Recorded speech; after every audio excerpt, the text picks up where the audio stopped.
चलिए most important के रूप में इस क्वेश्चन को रखिएगा, ठीक है, क्योंकि यह जो है आपको 5 अंक देगा। कितना अंक देगा? 5 अंक, ठीक है। अब ये जो है आपका 5 अंक में इसको अथवा के रूप में सावधि को दे सकता है, या तो जो है इसी का जो है करधन का ही जो है 2 क्वेश्चन जो है अथवा में अथवा दे सकता है। तो आपको इसलिए इसको जानना जरूरी है, ठीक है। तो सबसे पहले क्वेश्चन को जो है देखते हैं। 2013-14 की बात है, वित्तीय वर्ष में कोई एक शासकीय कर्मचारी है जिसका जो है वार्षिक आय दिया हुआ है। कितना दिया हुआ है ये यहाँ पर मैं लिख देता हूं, ठीक है। देखिएगा, सबसे पहले हल लिख लेना, लिखना दिया है। कितना दिया हुआ है? वार्षिक आय कर्मचारी की वार्षिक आय लिख सकते हो, शासकीय कर्मचारी दुनिया भर का आप जो भी लिखना चाहोगे लिख लेना, मैं इसको शॉर्ट में लिख रहा हूं, ठीक है। तो वार्षिक आय कर्मचारी का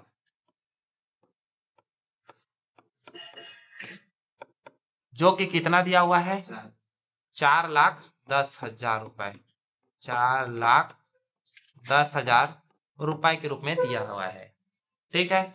इतना समझ में आ गया। अब उसके बाद में ध्यान देना, कुछ पॉइंटों पर जो है उन्होंने जो है कुछ कुछ जो है राशियों को जो है एकत्रित किया है, जमा किया है। वह प्रति माह 4,000 रुपए अपने सामान्य भविष्य निधि, तो यहाँ पर मैं इसको शॉर्ट में लिख लेता हूं, सामान्य भविष्य निधि, ठीक है। सामान्य भविष्य निधि के रूप में जो है उन्होंने 4,000 रुपए कितना? प्रति माह। और जहां पर आपको ये प्रति माह दिखा तो कितना का गुणा करना पड़ेगा आपको? 12 का गुणा करना पड़ेगा 4,000 में, ठीक है। तो 12 चौके कितना हो जाएगा? 48, और 3 जीरो है, इनको यहाँ पर क्या कर देंगे? लिख देंगे। इतना समझ में आ गया।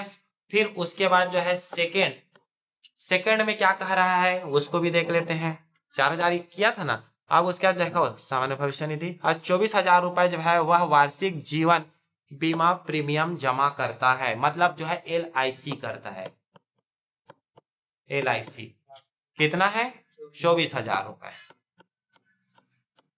देखो जो दिया है उसी को लिख रहे हैं हम, कुछ और एक्स्ट्रा काम नहीं कर रहे हैं, तो इसीलिए जो है इसको अच्छा से देखिएगा, ठीक है। थर्ड में जो है क्या किया गया है उनको भी देखिएगा, ठीक। फिर उन्होंने 25,000 रुपए राष्ट्रीय बचत पत्र क्या करता है? खरीदता है। तो यहाँ पर लिखना राष्ट्रीय बचत पत्र, कितना? 25,000 रुपए। इतना सबका समझ में आ गया, ठीक है। इन्होंने जो है राष्ट्रीय बचत पत्र जो है 25,000 रुपए जो है खरीदा। अब यहाँ पर जो है इसको अलग रखना, ये वाला जो दिया है ना प्रधानमंत्री राहत कोष वगैरह वगैरह, ये इसको अलग रखना, क्योंकि ये जो है बैंक के द्वारा जो है किया गया कार्य है, ठीक है। तो इसका जो है आप निकालना कुल राशि, कुल राशि। अब यहां पर इनको जोड़ देंगे, ठीक है। देखिए जीरो का जीरो का जीरो, 8 4 12, 12 और 5 17 की 7 हासिल 1, 4 2 6, 6 2 8, 8 और 1 9, कितना हजार रुपए हो गया? 97,000 रुपए हो गया। सबका समझ में आ गया। अब इस 97,000 क्या यह 1,00,000 रुपए से, देखो सभी बचत 1,00,000 रुपए तक क्या है? कर मुक्त है। कितना? 1,00,000 रुपए तक कर मुक्त है। अगर वहां पर 1,00,000 से अधिक अमाउंट आता, मान के चलो 1,05,000 आता या तो 10,000 आता, तब भी से यहाँ पर जो है आप जो है 1,00,000 ही माइनस करते, ऐसा समझ में? 1,00,000 माइनस करते, ज्यादा होता तो। अब ज्यादा नहीं है तो जितना है उतना का ही माइनस करना है, समझ में आया? ठीक। तो मैं अब क्या करूंगा? शेष राशि निकालूंगा, ठीक। समझ में आया? शेष राशि। अब शेष राशि में करना क्या है, हमारे पास जो है वार्षिक आय कितना था? 4,10,000 रुपए, और कितना यहाँ पर? 97,000 को रुपए को क्या करना है? इस पर माइनस करना है, ठीक है। थोड़ा सा मैं इसको खिसका देता हूं। अब उसके बाद में यहां पर माइनस जब करेंगे तो ये 0 0 0 10 में 7 गया 3, ये आपको गया 0। अब इसको 10 मानेंगे, अब 10 में से 9 घटा देंगे तो कितना आएगा, 1 आएगा। अब ये जो है 1 इनसे ले लिया था तो यहाँ पर आ गया 3, तो 3 लाख यहाँ पर कितना अमाउंट मिल गया, 13,000 रुपए मिल गया। शेष राशि सबका समझ में आया, ठीक। चलिए, इतना तो सबका समझ में आ ही गया होगा। अब अगली प्रक्रिया क्या है उनको देख लेते हैं, ठीक। हाँ, अब देखिएगा, प्रधानमंत्री राहत कोष 100% कर मुक्त है, ठीक है। चौथा,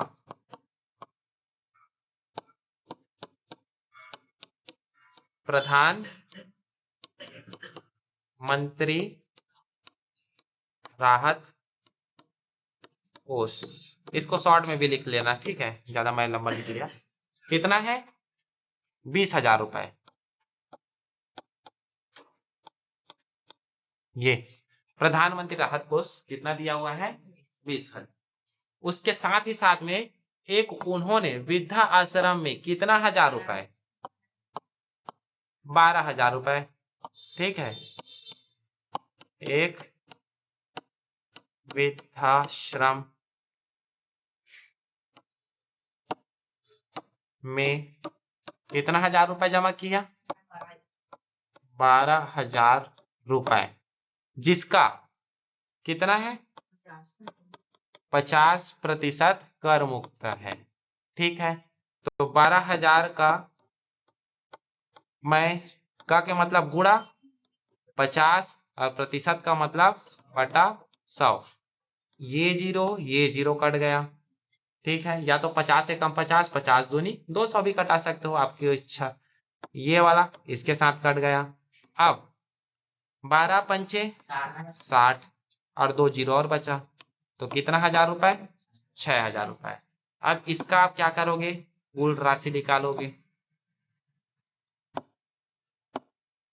कुल राशि में 20,000 और 6,000 को जोड़ोगे, ये 20,000 को जोड़ना है, ठीक है, 20,000 और ये 6,000 को, तो 20,000 और 6,000 कितना हो जाएगा, 26,000 रुपए। इतना सबको समझ में आ गया, ठीक। अब क्या करेंगे, अब हमारे पास जो शेष राशि है उसका फिर शेष राशि निकालेंगे जो बचा, ठीक है। शेष राशि, ठीक, कितना था, 3,13,000 रुपए में हम माइनस करेंगे 26,000 रुपए को, ठीक।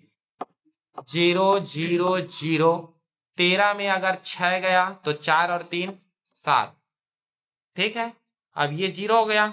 अब 10 में से अगर आप 2 घटा दोगे तो 8 हो जाएगा और ये हो जाएगा 2, तो 2 लाख कितना बच गया आपके पास, राशि 2,87,000 रुपए। इतना सबका समझ में आया, आ गया ना। अब इसके बाद मैं निकालूंगा, क्या निकालूंगा, आयकर की गणना। बोला है ना, यहां तक तो कंप्लीट हो गया। अब क्या निकालना है, आयकर की गणना करना है, ठीक। यहां पर लिख लेना, आयकर की गणना, ठीक। इतना समझ में आ गया।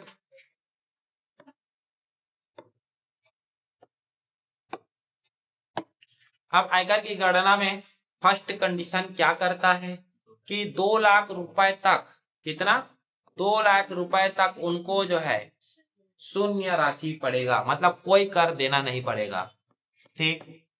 तो यहां पर लिख लेना 2 लाख रुपए तक कोई कर नहीं है, समझ में आया। 2 लाख रुपए तक किसी प्रकार का कोई उनको कर नहीं देना पड़ेगा। सेकेंड कंडीशन क्या कहता है, यदि आपके पास 2,01,000 से अगर 5 लाख के बीच में है तो कितना अमाउंट देना पड़ेगा, 10% अमाउंट देना पड़ेगा, ठीक है, हमारे पास राशि कितना है? 2,87,000 मतलब है उसके बीच में। तो हम क्या करेंगे, यही 2,87,000 से हमें 2 लाख को माइनस करेंगे, 5 लाख को नहीं ध्यान देना है क्योंकि हमारे पास 5 लाख तक नहीं गया है अमाउंट। ठीक है, तो मैं क्या करूंगा, यही 2,87,000 रुपए को माइनस करूंगा 2 लाख से, 1 2 3 4 5 का मुझे कितना प्रतिशत देना पड़ेगा? 10% देना पड़ेगा। ठीक है, 2,87,000 में अगर मैं 2 लाख अगर माइनस करता हूं तो मेरे पास कितना आ जाएगा?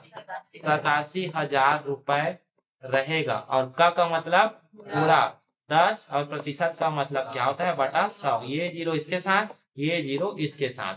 ठीक है, अब हमारे पास अमाउंट जो बचा कितना? 8,700 रुपए बचा। कितना समझ में आया? ठीक, इतना सबका समझ में आ गया ना? हाँ, अब देखिएगा अगला कंडीशन क्या कहता है, यदि आपके पास 5,01,000 से अगर 10 लाख के बीच में है तो आपको 20% चार्जेस देना पड़ेगा, लेकिन हमारे पास 5 लाख के कोई चार्जेस नहीं है, तो यहां से हमारा स्टॉप, इसको लेना ही नहीं है। समझ में आया? अब उसके बाद देखिएगा शिक्षा उपकर निकालना है। ठीक है, मैं शिक्षा उपकर भी निकाल लेता हूं।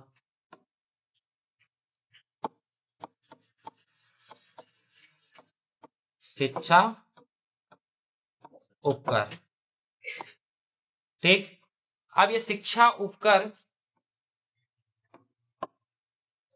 देखो, शिक्षा उपकर क्या कहता है? देय आयकर का कितना प्रतिशत? 2%। यहां पर लिखना देय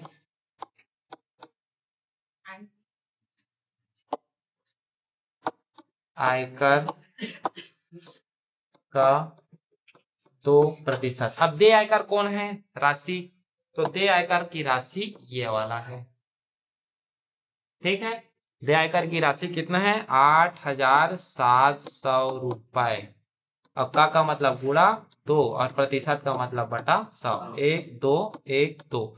अब राशि जो बचा 87 गुणित 2, दोनों को गुणा कर देना। 2 सते 14, 80 1 2 8 16 और 1 17, तो कितना? 174 रुपए। अब यहाँ पर अच्छा, ये और भी बोला है माध्यमिक और उच्च शिक्षा उपकर देय आयकर का कितना प्रतिशत? 1%। ठीक है, देय आयकर का कितना प्रतिशत? 1%।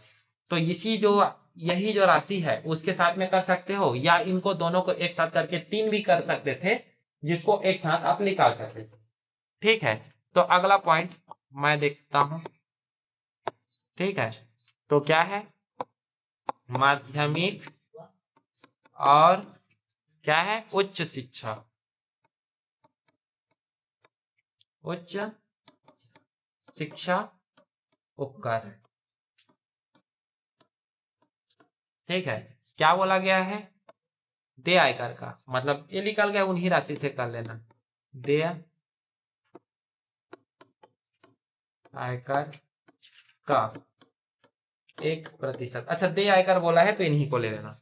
ठीक है, चलो, तो देय आयकर 8,700 का 1% का मतलब बटा 100। 00 कट गया, क्या बचा? 87। अब यहाँ पर कुल राशि निकाल लेना।